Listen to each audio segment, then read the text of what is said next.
pag-ibig. Isinulat ni Emilio Jacinto. Kapag tunay na pag-ibig ang naghari, ang bayan at mamamayan ay walang hinagpis.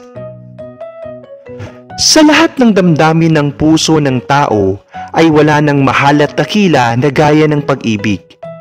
Ang katwiran, ang katotohanan, ang kabutihan, ang kagandahan, ang may kapal at ang kapwa-tao ay siya lamang mangyayaring maging sanhi ng pag-ibig. Siya lamang makapagbubukal sa loob ng tunay at banal na pag-ibig. Kung ang masama at matuwid ay ninanasa rin ng loob, hindi ang pag-ibig ang tunay na siyang may udyok, kundi ang kapalaluan at kasakiman. Kung ang pag-ibig ang wala, ang mga bayan ay hindi magtatagal at kakarakarakang mapapawi sa balat ng lupa ang lahat ng pagkakapisan at pagkakaisa at ang kabuhayan ay matutulad sa isang dahon ng kahoy na niluoy ng init at tinangay ng hanging mabilis.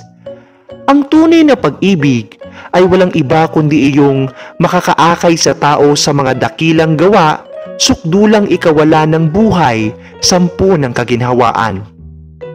Ngunit ang kasakiman at katampalasanan ay nag-aanyo ring pag-ibig kung minsan at kung magkagayon na ay libu-libong mararawal na kapakinabangan ang nakakapalit ng gapatak na pagkakawang gawa na nagiging tabing pamandin ng kalupitan at ng masakip na pag-iimbot.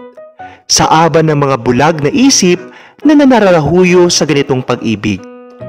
Ang pag-ibig wala na kundi ang pag-ibig na tanging binabalungan ng matatamis na alaala sa nagdaan at ng pag-asa naman sa darating.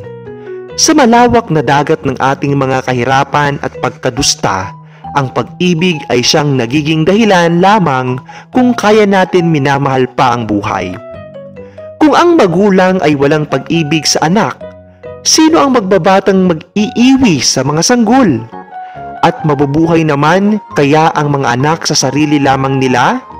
Kung ang anak kaya naman ay walang pag-ibig sa magulang, sino ang magiging alalay at tungkod sa katandaan? Ang kamatayan ay lalo pang matamis kaysa buhay para sa matandang nangangatal ang tuhod at nanlalabo ang pagod ng mga mata ay wala nang malingapang mag-aakay at makakaaliw sa kanyang kahinaan. Ang pagkahabag sa ating mga kapwa na inilugmok ng sawing kapalaran hanggang sa tayo'y mahikayat na sila'y bahagian ng kaunting kaluwagan, ang ating pagtatanggol sa naaapi hanggang sa isa panganib at idamay natin ang ating buhay, ang pagkakawang gawa sa lahat kung tunay na umusbong sa puso, alin kaya ang pinagbubuhatan kundi ang pag-ibig? Ang tunay na pag-ibig ay walang ibubunga kundi ang tunay na ligaya at kaginhawaan. Kailan pamat sapin-sapin ang dusang pinapasan ng bayani at ang kanyang buhay ay nalipos ng karukhaan at dulungkot, ang dahilan ay sapagkat hindi ang tunay na pag-ibig ang nagahari kundi ang taksil na pita sa yamat bulaang karangalan.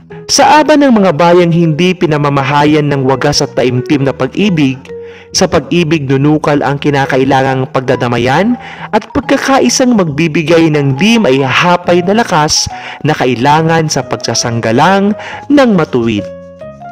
Sa aba ng bayang hindi pinamamahayan ng pag-ibig at binulag ng hamak na pansarili, ang masasama ay walang ibang ninanasa kundi ang ganitong kalagayan. Gumagawa ng daan tungo sa pag-aalitan, kaguluhan, pagtataniman at pagpapatayan sapagkat kinakailangan ng kanilang kasamaan. Ang hangarin nila ay mapagbukod-bukod ang mga mamamayan upang kung mahina na at tukha dahil sa pag-iiringan, sila ay makapagsasasa sa kanilang kahinaan at karupukan. Sino ang nakapagsasaysay ng himalang gawa ng pag-ibig? Ang pagkakaisa na siyang kauna-unahang bunga niya ay isang lakas at kabuhayan at kung nagkakaisa na at nag-iibigan, ang lalong malaking hirap ay nagiging magaang pasanin at ang munting ligaya'y matimyas na nalalasap. Kung bakit nangyari ang ganito ay hindi matatalos ng mga pusong hindi nakadarama ng tunay na pag-ibig. at upang mapagkilalang magaling na ang pag-ibig ay siyang ang susi at mutya ng kapayapaan at ligaya, ikaw na bumabasa nito, mapagnanakawan mo kaya o mapagdadayaan o matatampalasan mo kaya ang iyong ina at mga kapatid? Hindi, sapagkat sila'y iniibig at sa halip ay dadamayan mo ng iyong dugo at 10 ng buhay kung sila'y nakikitang inaapi ng iba. Gayon din naman, kung ang lahat ay mag-iibigan at magpapalagayang tunay ng magkakapatid, mawawala ang lahat ng mga pag-aapihan na nagbibigay ng madlang pasakit at di mabatang mga kapaitan. Kung ang pag-ibig sa kapwa ay wala, nilulunod ng malabis na pagsasarili ang magagandang akala. Ipapalagay na may tapat na nais at tatawaging marurunong at mabuting magparaan upang matamasa sa dagta ng iba. At ituturing na hangal yan yung marunong dumamay sa kipaghatian at pagkakaapi ng kanyang mga kapatid. Maling mga isip at ligaw na loob ang mamlambitan sa mga hirap ng tao na inaakalang walang katapusan. Sukat ang matutong magmahal at manariwang muli sa mga puso ang wagas na pag-ibig sa kapwa at ang tinatawag ng bayan ng hinagpis ay matutulad sa tunay na paraiso.